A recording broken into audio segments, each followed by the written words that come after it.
الرحمن الرحيم والحمد لله رب العالمين والصلاة والسلام على أشرف الأنبياء وسيد المرسلين سيدنا ونبينا أبي القاسم محمد اللهم صل على محمد وعلى آله الطيبين الطاهرين المعصومين المذلومين المنتخبين المنتجبين الذين كلامهم نور وأمرهم رشد ووصيتهم التقوى وفعلهم الخير وعادتهم الإحسان وسجيتهم الكرم لا سيما على مهدي هذه الأمة وطاووس أهل الجنة الحجة ابن الحسن الأسكري.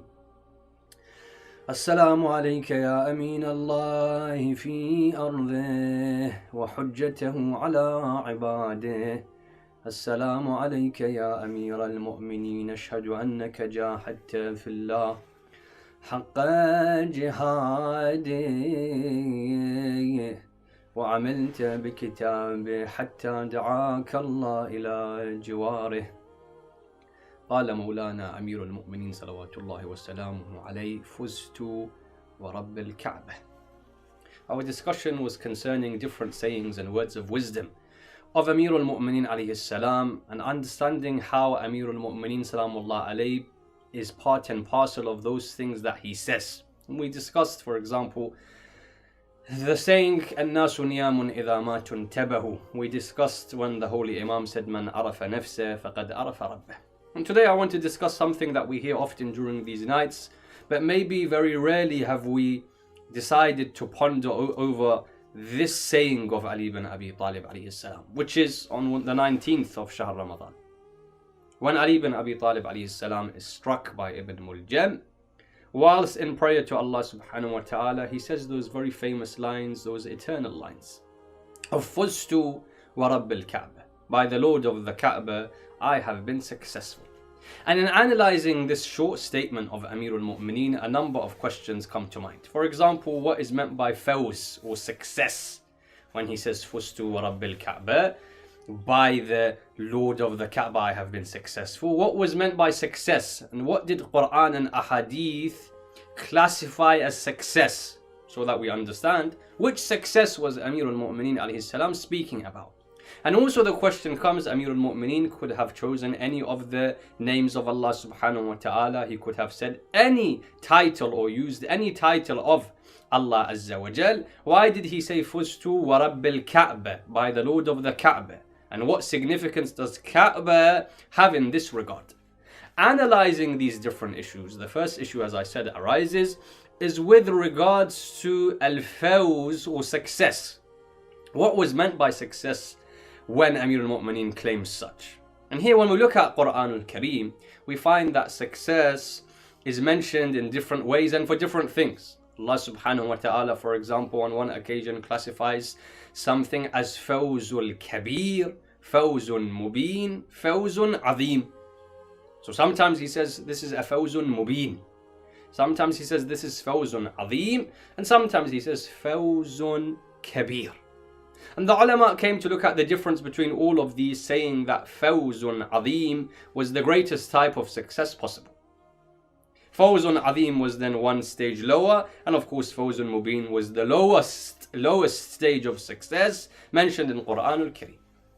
And so ulama came and said that fawzun mubin refers to when a person has saved himself or herself from the punishment of the hellfire.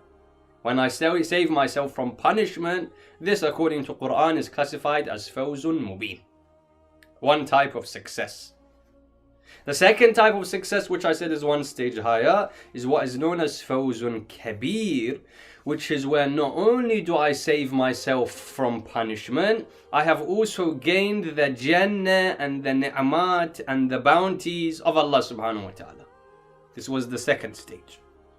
And the third stage, according to Quran al-Kareem in certain ayat, which was known as fawzun azim, was not only have I saved myself from the punishment of the hellfire, and not only have I gained the bounties and ni'mat and the Jannah of Allah subhanahu wa ta'ala, I have made myself be in those bounties for the rest of eternity. Hum fiha khalidun. So being in those bounties for the rest of eternity is what was classified in certain ayat as fawzun adhim.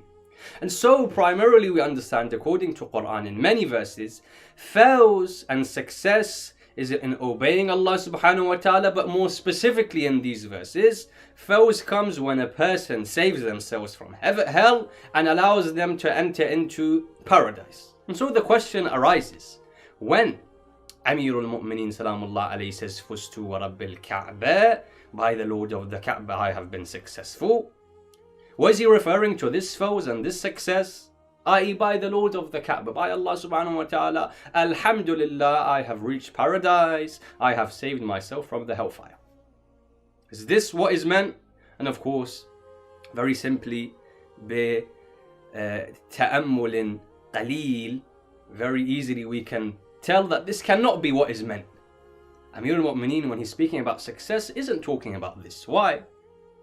Because Amir al-Mu'mineen Salamullah alayhi never has a desire for Jannah. There's certain people, according to the riwayat, Jannah has more desire for them than they have desire for Jannah. For example, the riwayat says, Al-Jannatu a'shaq. Jannah has more desire for Salman than Salman has for Jannah.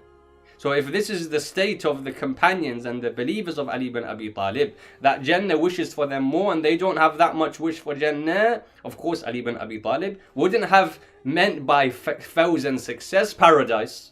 No, we know Ali ibn Abi Talib salamullah alayhi, his maqam and status is much higher than wishing for paradise and saying that I have been successful, i.e. I have entered into paradise. This is what me and you would classify as success on our level. So therefore then when we look at other ayat, we see that something else is also classified as fawzun adhim, or a great success. In addition to saving yourself from the fire, in addition to entering into the bounties and jannat of God, one of the things that is classified as success is waridwanun min Allah, gaining the pleasure of Allah subhanahu wa ta'ala. And this could be one of the first possible meanings of his statement, Fustu wa Rabbil Ka'bah. Fawz and success according to Quran is when someone has gained the pleasure of Allah Azza wa Jal. And who gained the pleasure of Allah subhanahu wa ta'ala better than Ali ibn Abi Talib alayhi salam? Whether it would be when he's on his the bed of the Prophet of Islam in the night of Hijrah, whether it's when he gives his ring in zakat whilst in ruku, whether it is all of the other moments in his life where he protects the Prophet of Islam and protects the religion of Allah subhanahu wa ta'ala, Ali ibn Abi Talib always sought and achieved the ridwan and the pleasure of Allah subhanahu wa ta'ala. And that's why he himself mentions in a beautiful riwayah, he says, for me, I would rather sit in the masjid than sit in Jannah. In my eyes, it's more preferable to sit in Jannah and the paradise of Allah subhanahu wa ta'ala, in the masjid, than to sit in the paradise and the Jannah of Allah subhanahu wa ta'ala. Why? He explains.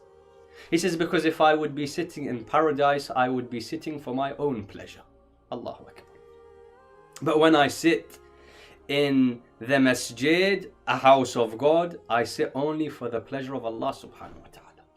I.e. Ali ibn Abi Talib is showing us how wherever the pleasure of Allah subhanahu wa ta'ala goes, Ali ibn Abi Talib alayhi salam goes exactly in that direction. He goes wherever the pleasure of Allah subhanahu wa ta'ala, Allah Azza wa Jal, can be found.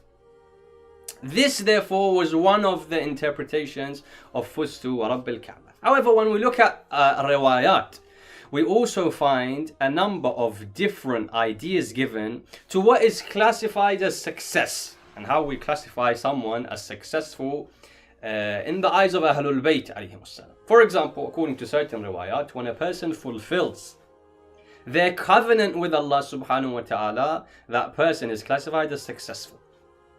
Wafa bil ahd equals fawz. adhering to the covenant you made with Allah subhanahu wa ta'ala is classified as success. What do we mean? All of us made a covenant with Allah Azza wa Jal of obedience, of tawheed, of worshipping none other than Allah subhanahu wa ta'ala. If I'm able to fulfill that in every single moment in my life, not even in one split second of my life do I go against that covenant with Allah of obedience, of ita'ah, of worship of none but Him, I'm classified as successful. And we find in the lives of A'imma of Ahlul Bayt alayhimus salam, they often talk about this idea of the covenant made by the believer with Allah subhanahu wa ta'ala. Before I entered into this world, I had made this covenant with Allah Azza wa Jal. And I'll give you a few examples so we understand exactly what we're talking about. Imam as-Sadiq alayhi salam, someone comes up to the Imam and says that Allah subhanahu wa ta'ala has made a promise in Quran al-Kareem. What was this promise? Ud'uni astajib lakum. Call out to me, pray to me, I will respond to you. How many times have I done dua and I haven't seen a response? How many times have I supplicated and I don't see a response? So the person came to Imam Ja'far as-Sadiq salawatullahi wa salamu alayhi, said, Ya ibn Rasulillah, Allah subhanahu wa ta'ala makes a promise. Ud'uni astajib lakum. Pray to me, ask me, I'll answer you. So many times, Ya ibn Rasulillah, we ask and there's no response. So the person says, Ya ibn Rasulillah, why is it that Allah subhanahu wa ta'ala doesn't answer His promise? What's the reason behind this?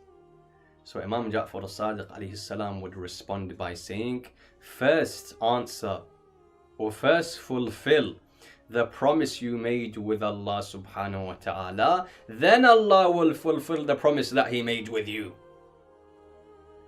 Because you made a covenant with Allah to worship only Him, to not make anyone sharik and partner with Him, to obey solely Him. You instead were obeying your desires. أَفَرَأَيْتَ مَنِ اتَّخَذَ إِلَهَهُ هَوَاءَ. He says, first adhere to your promise of only having tawheed in your heart and not the idols of desire or idols of materialistic dunya mathalan in your heart. First adhere to your promise, then Allah will adhere to His. So there is this idea of the promise that the human being has made with Allah subhanahu wa ta'ala. We find another example of this promise in the life of Imam as-Sajjad salamullah alayhi. On one occasion, it's a very well-known riwayah, that on one occasion Imam Sajjad salamullah alayhi is busy in ibadat, busy worshipping Allah subhanahu wa ta'ala. We know, of course, of his salah, how he would pray, how nothing around him distracts him in his prayer. Suddenly a person runs into the room that the Imam is worshipping in and says, Ya ibn Rasulullah, something terrible has happened. Still, Ali ibn al-Husayn alayhi salam is focused on his salah. Something terrible has happened, Ya ibn Rasulullah, your son Imam Baqir alayhi salam has fallen into one of the wells of Medina. We're worried if we don't get him out, we can't reach that far, we can't get him out, that he's going to drown. So without paying any attention to him, the Imam continues with his salah. Imagine, if I know my child is in danger, of course there's many cases when I'm allowed to break my prayers. Life and death situations, harm, whatever it may be, I can break my salah. Yet still he's completely focused. After a number of minutes pass and he finishes that which he was supplicating, he finishes his salah, he sees the mother of Imam Baqir alayhi salam in that room crying. So he asks his wife, he says, why do you cry? She says, for my son. Who knows what is his state right now? He's been in the well for so long, he must have drowned. Anything could have happened. So with complete confidence and complete yaqeen, complete conviction in Allah subhanahu wa ta'ala, he puts on his turban, he takes his aba, everything, he leaves his house, he goes to that well and he addresses the water. Ahlul Bayt alayhimus salam, according to the madhab of Ahlul Bayt, we believe that Ahlul Bayt have been given wilayah takwiniyya. Allah subhanahu wa ta'ala has allowed them to have control or power or allow them to supplicate and for things to take place, that their supplications are answered. he calls out to the water. The water in the well, he calls out and he says, rise with the permission of Allah subhanahu wa ta'ala. The water begins to rise, and they see sitting on top of the water was Imam Baqir alayhi salam. Completely untouched, as if nothing has happened, busy, supplicating, doing dhikr of Allah subhanahu wa ta'ala. For Imam Baqir alayhi salam himself, of course, is an infallible Imam. He's busy doing supplication and ibadat. Imam Sajjad picks him up out from the water well, and they start to go back as if nothing has happened. As if nothing has happened. So one of the companions that was there, he built up the courage to ask. He said, Ya ibn Rasulullah, may I ask a question? Imam Sajjad alayhi salam says, Bismillah, you may ask. He said, how did you know that Allah subhanahu wa ta'ala will answer your dua? When you got to the well, you did a dua, Ya Allah, allow my son to be safe. And then you called up to call the water, and the water rose. How did you know that Allah subhanahu wa ta'ala would answer your dua and listen to that which you say? So Imam Sajjad alayhi salam says, if I have brought no shortcomings in my belief and worship and ita'ah and obedience to Allah, I know that He will have no shortcomings in answering my prayers. If there's been no naqs on my side, that I didn't worship Him, that I had sharik and partners to Him, then maybe He wouldn't answer. The same thing that Imam Ja'far as-Sadiq said. First adhere to your covenant with Allah, then He'll adhere to His. Imam Sajjad says, because in this heart never has anything other than Allah subhanahu wa ta'ala entered, of course Allah will answer my dua and prayers. So this was the covenant that we made with Allah subhanahu wa ta'ala. The second tafsir of Fuztu wa Rabbil Kaaba therefore is what? The second tafsir is that it was referring to him adhering to that covenant. I.e. when he's struck on his head, he can say that until my last moments, even in my last moments, I worshipped none but you. I obeyed none but you, never did anything other than you enter into this heart of mine. This was another idea. A third interpretation of Fuztu and Fawz here is that we understand Fawz and success, whatever it may be. Now, I gave some ideas of Fawz in Quran, I gave some ideas of Fawz in Ahadith. Fawz and success in our life today, when does it come? In whatever it may be. Someone in the workplace is successful, someone in education is successful, someone in dunyawi affairs is successful. All of the success that we have has something in common, has something shared. Which is what? Which is that success only comes with sacrifice. When you see people, for example, that have made loads of money in their life. Yes, they were lucky in places, but they sacrificed. When you see a person who's successful in education, he's very clever, he does very well, even in the workplace, because they've sacrificed things. They sacrifice their time, they sacrifice their other pleasures. Today, when you, for example, find someone who reaches the level of marji'iyya and becomes marji' a'la because they sacrifice so many things, that instead of enjoying themselves and spending time in entertainment, they sacrifice this to study the ulum of Ahlul Bayt alayhimus salam. One of the things that we find in all areas of success is sacrifice.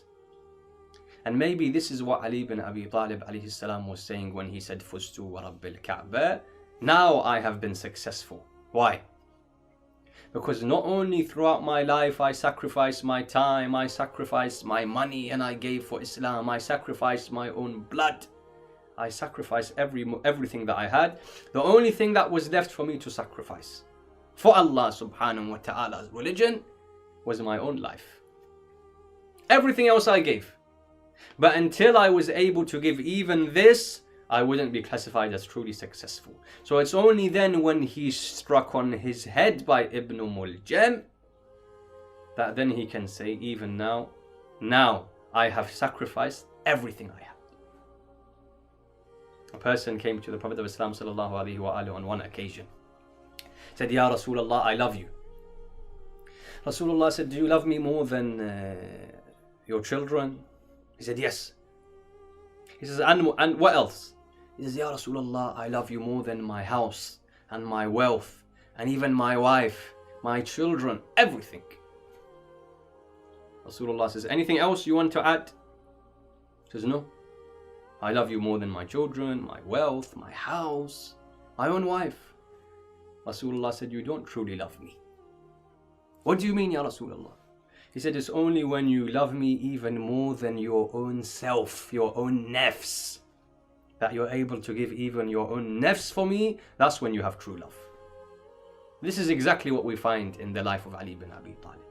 When he said to Allah subhanahu wa ta'ala, I love you and I am your servant, not more than just his own wealth and children and family and health. He says, even more than my own nafs. Which is why then when he is struck, he says, Fuztu, I was successful. The second question that I said very quickly we need to analyze, why did he say Fuztu wa Rabbil Ka'bah? By the Lord of the Kaaba I have been successful. Why? Here, there's a number of reasons. I could mention at least 10. But just some of those reasons as to why he said by the Lord of the Kaaba and didn't choose anything else. We understand, number one, that the ulama of course tell us Kaaba is the sign of Tawheed. Kaaba is one of the signs of Tawheed on this earth. One of the biggest signs of Tawheed. The house of Allah subhanahu wa ta'ala. And so as if he was linking success and Tawheed. I Fuztu wa Rabbil Ka'ba, by the Lord of the Kaaba, by the Lord of the one who placed this house of Tawheed on this earth, I have been successful in only obeying that one God. I have been successful in my covenant with Tawheed. Tawheed being, the Kaaba being a sign of this Tawheed. But also we understand about the Kaaba that as soon as someone says Kaaba, often a story comes to their mind. The story of Abraha and how he tries to destroy the Kaaba. أَلَمْ تَرَ كَيْفَ فَعَلَ رَبُّكَ بِأَصْحَابِ الْفِيلِ أَلَمْ يَجْعَلْ كَيْدَهُمْ فِي تَضْلِيلٍ. We think about the story of Abraha and the way that he tried and he marched and he put all his efforts to destroy the Kaaba, but Allah subhanahu wa ta'ala protected his house. Likewise, Amir al-Mu'mineen, when he says the Lord of the Kaaba, remember, this person may have struck me on my head. In the way that Abraha would try to destroy the Kaaba, this person may have tried to destroy me and my shakhsiyyah and my legacy. But in the way that Allah subhanahu wa ta'ala protects his Kaaba with these sijil, protects his Kaaba with those birds, likewise Ibn Muljam may try to destroy the shakhsiyyah of Ali bin Abi Talib. Allah subhanahu wa ta'ala protects Ali bin Abi Talib. Like he protected the Kaaba, he protects this one that was born in that Kaaba. Another understanding of why he said Rabbul Kaaba is because the Kaaba on certain occasions has been destroyed. Yazid, for example, had demolished certain walls of the Kaaba. In floods, for example, it had been demolished. Whenever the Kaaba was destroyed or demolished, Allah subhanahu wa ta'ala always had someone to build up that Kaaba again and restore it to how it was previously. Likewise, Ali ibn Abi Talib says,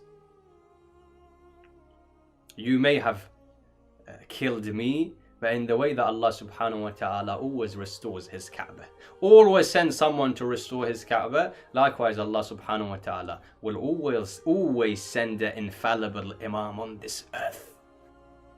And an infallible shall always remain. You will kill one, Allah will restore one with another. In the way that he would restore and ensure that the Kaaba was restored. He says, Fuztu wa Rabbil Kaaba. For 2 nights, Ali ibn Abi Talib has been on his deathbed. He places a handkerchief around where he is struck, and they say that the handkerchief was yellow in color. So much poison had entered into the body of Ali ibn Abi Talib that his skin was the same color as that handkerchief. This is the Madhlumiyya of Ali ibn Abi Talib. This is how Amir al-Mu'mineen alayhi salam has been oppressed. For Allama Amini, I remember, has a famous statement. He says, even if I was given 100 years of life to cry for the Madhlumiyya of Ali ibn Abi Talib, it's not enough. Even if for 100 years I just cried at his grave for how madhloom he was, it's not enough. Ali ibn Abi Talib is taken from Masjid Kufa. blood covering his face, covering his beard. He enters into the house, and as we're told, as he gets close to the house, his companions are with him. Suddenly, he tells Imam Hassan and Imam Hussein, Abu al-Fadl Abbas, tell the companions to stop. Why? Oh, our father, why? He says, because Zainab and Kulthum are crying inside of the house. And I don't want these companions who are not mahram to them, I don't want them to be able to hear the cries of my daughters Zainab and Kulthum. For according to certain historians, when Ali ibn Abi Talib was struck, Zainab has a kalam, wal-uhdatu ala rawi, Zainab has a kalam where she says, for some reason tonight, and these words break the heart of anyone, for some reason tonight, it's as if I can hear the voice of my mother Zahra as if she is crying. For Zahra knows that today, soon, in a few hours, in a few days, Zainab, Kulthum, Hassan and Hussein will become orphaned once again. Ali ibn Abi Talib enters into the house. Kulthum, Zainab, they rush towards their father till a time comes when they try to give him milk to drink. Ali ibn Abi Talib says, I will drink this milk on one condition. First, quench the thirst of my killer Ibn Muljim who has been captured. Then Ali ibn Abi Talib will drink.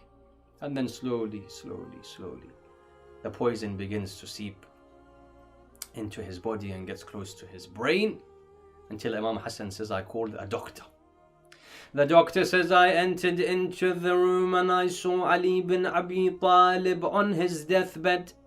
I would check the wound and see the amount of poison and the state of the wound. Until I came to Imam Hassan, I said, Oh Hassan, make your father give you his last will and testament, for soon he will leave this world. Take his last wasiyah. Suddenly Imam Hassan looks at the doctor and says, keep your voice down, O doctor, for do you not know Zainab and Kulthum are watching and are listening to your words. If they hear that their father is about to leave this world, I don't know what will go through their hearts. I say, Ya Imam Hassan, you didn't wish for Zainab and Kulthum to hear the martyrdom of their father.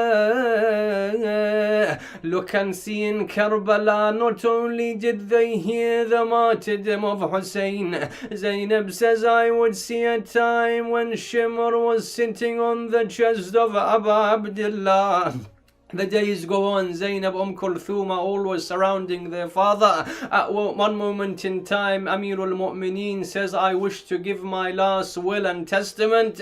And then he calls Imam Hassan forward. He calls every single one of his children. He takes their hand and makes them place their hands in the hands of Hassanul Mujtaba. Each of the children are given a chance to pay and give allegiance to Imam Hassan, and suddenly we can hear crying in the corner of the room. Ali says, who is crying? The response would come, al-Baneen al-Arba'a. al-Baneen cries. He says, why do you cry, O al-Baneen? She would say, every single one of your sons, their hands were placed in the hands of Imam Hassan, except for the hands of my son Abu al-Fadl al-Abbas. She says, why did you not place the hands of Abbas in the hands of Hassan? Amirul Mu'mineen would say, because his hands will only be in the hands of Sayyid al-Shuhada. A time would then come when the soul leaves his body, the women begin crying, Wa Sayyida, until ghusl and kafan was given. He was was carried in a coffin with Jibreel and Mikael at the front, Hussein and Hassan at the back. They were told, wherever this coffin will stop, this is the place where you bury Ali ibn Abi Talib. Hassan with one shoulder, Hussein with the other, Jibreel and Mikael at the front. They bring the coffin to a standstill. They see a grave has been dug, within which there is a shield saying, this has been kept for Ali ibn Abi Talib by Nabiullah. And so Hassan and Hussein begin to give burial to their father. I say, Ya Ali, even though there were very few whilst you were being buried, even though it was dark, at least you had someone to pick up your coffin and bury you. Come to Karbala and see Hussein has no coffin, has no ghusl and kafayan. Hussein has no one to bury him for 3 days. ألا لعنة الله على القوم الظالمين وسيعلم الذين ظلموا أي منقلب ينقلبون.